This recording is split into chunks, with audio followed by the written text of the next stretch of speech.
ښځه دا رقم یو شي سره بیا موږ مثال ورکړو لکه اوبه چې هر ځای اچوي د هغه ځای رنګ ځان ته اخلي او د هغه ځای شکل ځان ته اخلي. دا رقم یو موجود ده ښځه. نو هر نارینه چې خپل د ښځې څخه ناراضه یې خوشحاله نه یې هغه چې دا علت اول خپل په ځان کې ولټوي چې په ما کې څه غلطي شته، ولې دا زما ښځه ما سره داسې ده. نو دا پوینټ ده چې باید هر نارینه په دې پوه سي.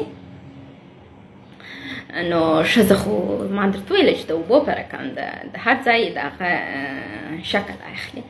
نو چې دا تاسو غلطي کوئ او په مشترک ژوند کې خوشحاله نه یاست، طبعا غلطي ستاسو ده او باید خپله غلطي پیدا کړئ او رسیدګي ورته وکړئ.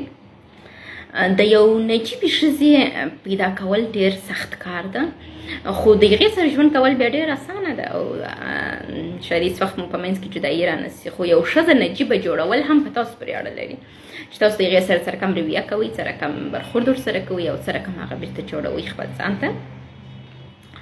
او ښځه ستاسو په ټولو اعمالو کې ستاسو سره سهیمه ده.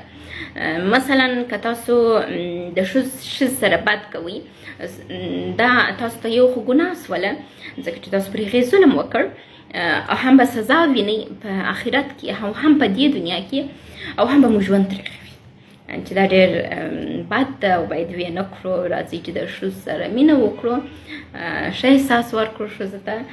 ښځه هم حق لري د ژوند، دا حق باید ورکړو.